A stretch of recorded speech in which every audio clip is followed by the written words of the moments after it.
एक समुद्र, एक पहाड़, एक सांप और एक ऐसा मंथन जिसने ब्रह्मांड के सबसे बड़े रहस्य और सबसे भयानक जहर को एक साथ बाहर निकाल दिया।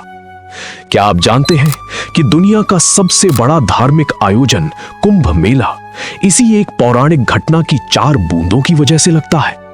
यह कहानी है देवताओं और असुरों के उस अस्थाई समझौते की, जहां अमृत की चाह में दोनों ने एक दूसरे का हाथ थामा, लेकिन जब अमृत निकला तो वही हाथ तलवार बन गए। यह कहानी है शिव के नीलकंठ बनने की, विष्णु के मोहिनी बनकर छल करने की और धरती के 4 कोनों पर अमरता की बूंदें गिरने की। आइए पन्ने पलटते हैं उस समुद्र मंथन के, जिसके चित्र आज भी हमारे मंदिरों की दीवारों पर जीवित हैं। ये है समुद्र मंथन, अमृत, जहर और छल की महागाथा।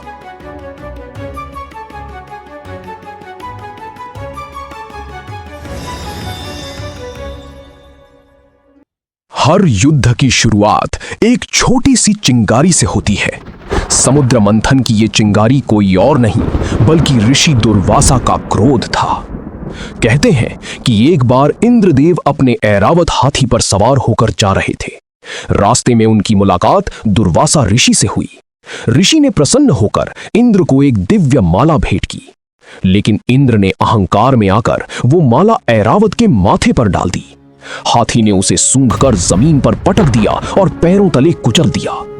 ये देख दुर्वासा ऋषि क्रोध से जल उठे।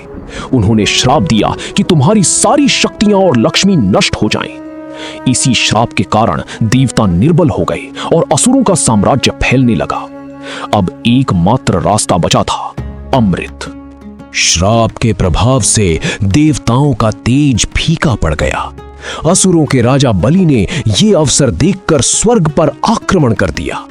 इंद्र अपना सिंहासन खो बैठे। हताश और निराश होकर सभी देवता भगवान विष्णु की शरण में गए। क्षीर सागर में शेषनाग पर विराजमान विष्णु ने देवताओं की व्यथा सुनी। उन्होंने एक अद्भुत रणनीति बताई। उन्होंने कहा, अभी असुरों से लड़ने का समय नहीं है, बल्कि उनसे संधि करने का समय है। जाओ, असुरों को अमृत का लालच दो। उन्हें कहो कि समुद्र मंथन करके अमृत निकाला जाए और आधा हिस्सा उनका होगा। ये एक कूटनीतिक चाल थी। विष्णु जानते थे कि बिना असुरों की शक्ति के इतना विशाल कार्य असंभव है, लेकिन वे ये भी जानते थे कि अमृत असुरों के हाथ कभी नहीं लगने देंगे।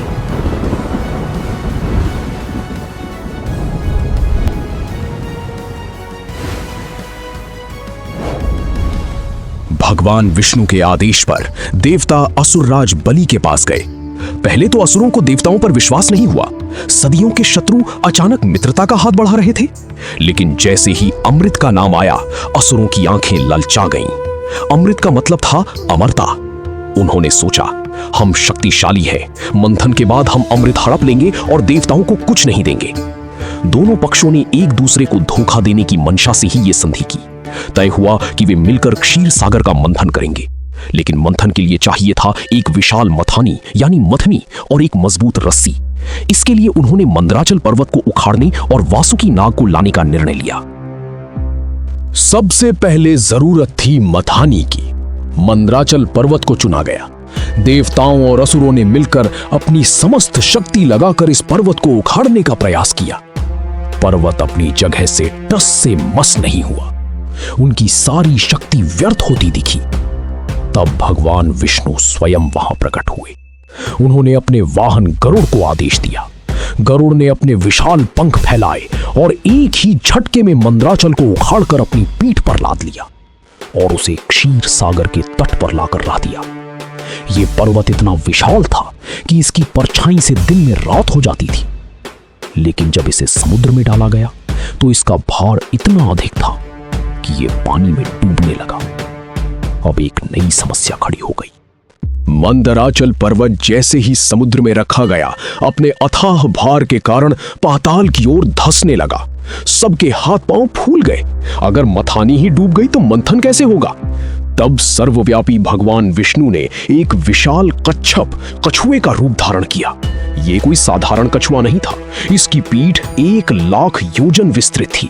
भगवान विष्णु का कूर्म अवतार समुद्र की गहराई में चला गया और उसने अपनी विशाल पीठ पर पूरे मंदराचल पर्वत को धारण कर लिया। रस्सी के लिए देवताओं और असुरों ने वासुकी नाग को चुना। वासुकी शेष नाग के भाई और नागलोक के राजा थे। उनका शरीर इतना लंबा था कि वो पूरे मंदराचल पर्वत पर लपेटा जा सकता था। जब वासुकी से यह प्रस्ताव किया गया तो वे मान गए। असुरों ने कहा, हम राजा हैं, हम सिर की तरफ पकड़ेंगे। देवता चुपचाप पूंछ की तरफ चले गए। ये असुरों की एक बड़ी भूल थी। जब रस्सी को खींचा जाता है तो उसके मुख से ऊष्मा और जहरीली लपटें निकलती हैं। असुरों ने अहंकार में वासुकी का मुख पकड़ लिया, जबकि देवताओं ने विनम्रता से पूंछ थाम ली। ये निर्णय आगे चलकर असुरों के लिए बहुत भारी पड़ने वाला था। सब कुछ तैयार था। मंदराचल पर्वत कूर्म की पीठ पर स्थिर था और वासुकी नाग लिपटा हुआ था।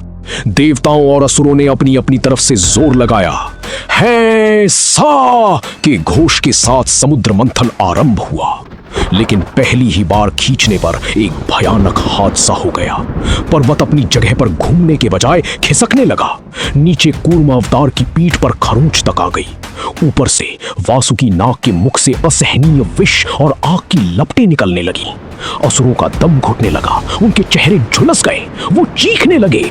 मंथन रुक गया। देवता भी थक कर बैठ गए। ऐसा लगा जैसे ये असंभव कार्य बीच में ही विफल हो जाएगा। तब भगवान विष्णु ने एक बार फिर हस्तक्षेप किया।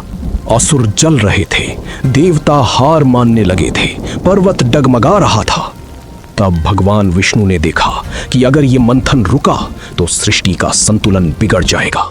वे अदृश्य रूप से मंदराचल पर्वत के शिखर पर जा बैठे और अपनी दिव्य शक्ति से पर्वत को नीचे की ओर दबाने लगे। उन्होंने देवताओं के अंदर नई ऊर्जा का संचार किया। उन्होंने असुरों की जली हुई त्वचा को शीतलता प्रदान की और सबसे महत्वपूर्ण, उन्होंने अपनी शक्ति से रस्सी को भी पकड़ रखा था ताकि वो टूटे नहीं। भगवान विष्णु ही थे जो पर्वत बने, कछुआ बने और अब अदृश्य शक्ति बनकर खींच रहे थे। ये सोचकर ही दोनों पक्षों में उत्साह लौट आया।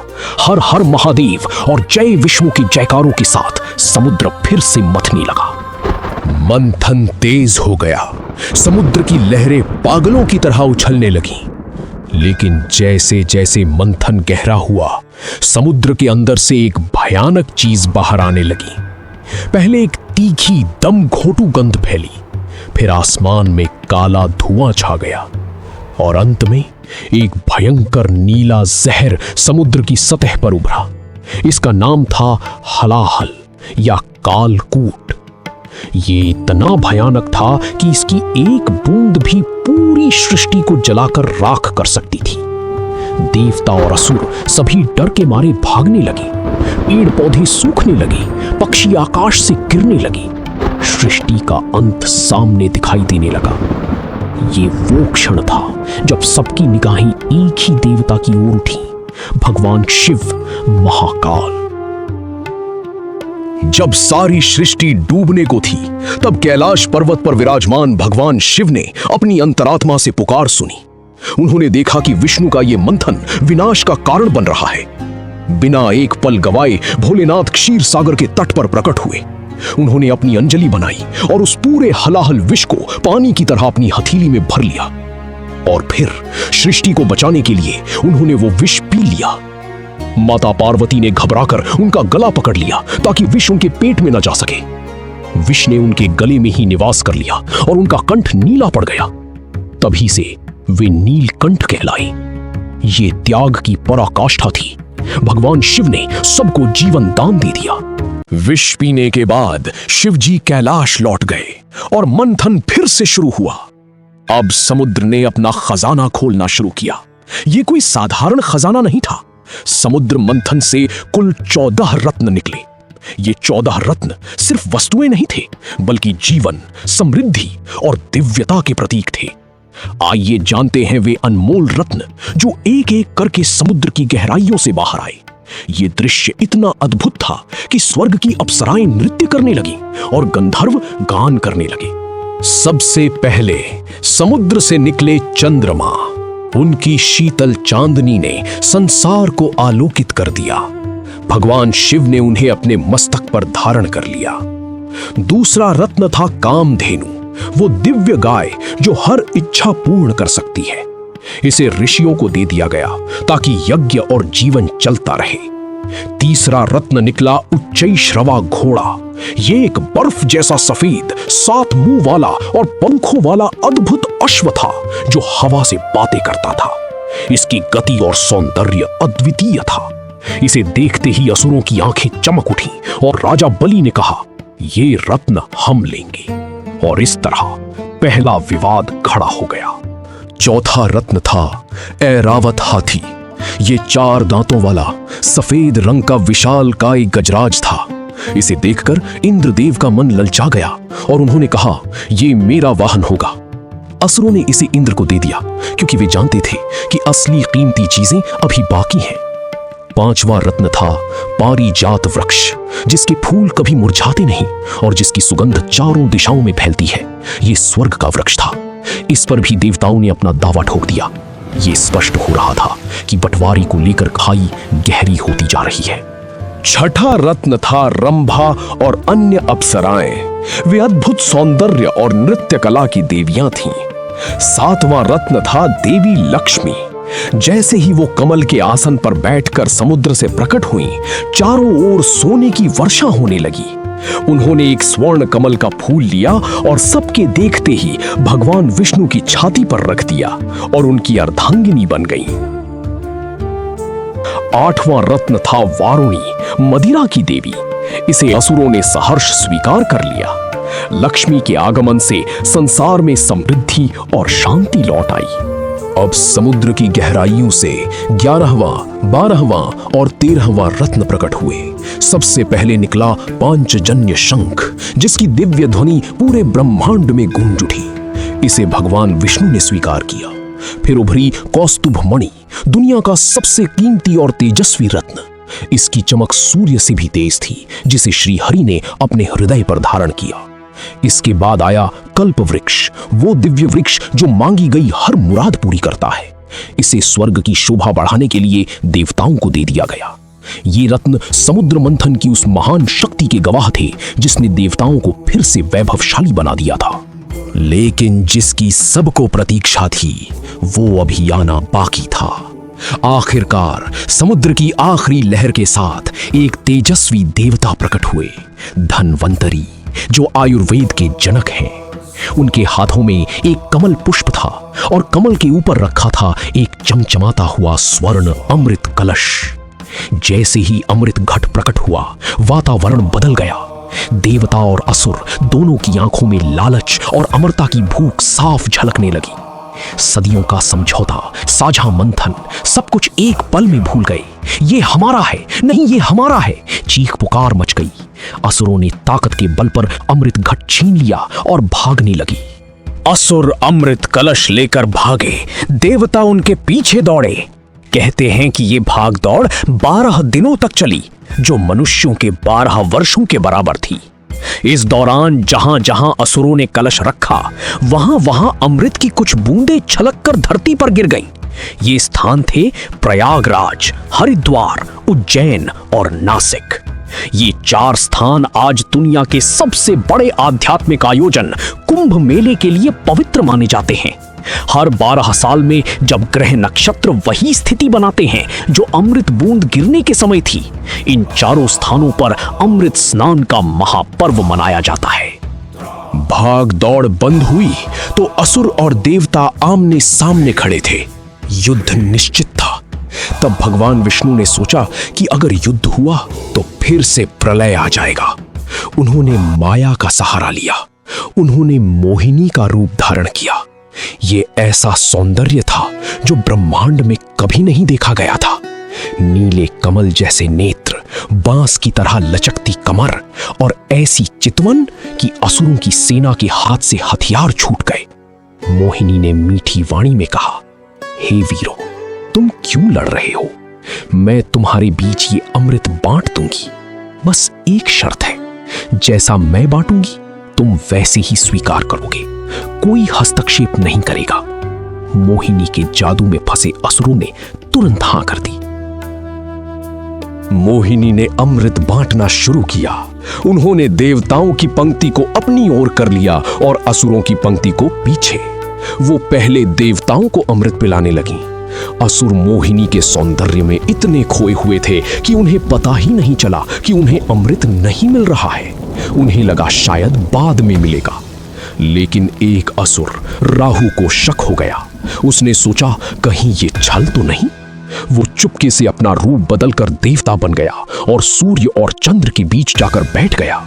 मोहिनी ने जैसे ही उसे भी अमृत पिलाया, सूर्य और चंद्र ने पहचान लिया और चिल्ला उठे, ये तो असुर है, ये तो राहु है। जैसे ही सूर्य और चंद्र ने राहु की पहचान उजागर की, भगवान विष्णु ने अपना मोहिनी रूप त्याग दिया और तुरंत अपने सुदर्शन चक्र को आदेश दिया। बिजली की गति से चमकते हुए सुदर्शन चक्र ने राहु की गर्दन को धड़ से अलग कर दिया। लेकिन तब तक अमृत की कुछ बूंदें राहु के गले से नीचे उतर चुकी थीं, इसलिए उसका सिर अमर हो गया और उसका धड़ भी अमर हो गया। सिर राहु कहलाया और धड़ केतु कहलाया। आज भी ये दोनों ग्रहों के रूप में सूर्य और चंद्र से बदला लेने के लिए उन्हें ग्रहण के समय ग्रस लेते हैं। ये घटना हमें सिखाती है कि छल का अंत सदैव विनाशकारी होता है। समुद्र मंथन सिर्फ एक पौराणिक कथा नहीं है, ये हमारे अपने जीवन का दर्पण है। हमारा मन ही क्षीर सागर है। अच्छे संस्कार देवता हैं, बुरी आदतें असुर हैं। जब हम ज्ञान रूपी मंदराचल और एकाग्रता रूपी वासुकी से मंथन करते हैं तो सबसे पहले हलाहल निकलता है, ईर्ष्या, क्रोध, वासना। इसे पीने का साहस शिव बनना है और फिर उसके बाद ही लक्ष्मी और अमृत निकलता है, शांति और आनंद। यही कारण है कि हजारों साल बाद भी कुंभ के मेले में करोड़ों लोग इसी अमृत की खोज में संगम तट पर डुबकी लगाते हैं। वे सिर्फ पानी में नहीं नहाते, वे एक ऐसी कथा में डुबकी लगाते हैं जो हमें सिखाती है कि अमरता अस्थायी है, लेकिन धर्म और त्याग शाश्वत है। यही है समुद्र मंथन की सीख।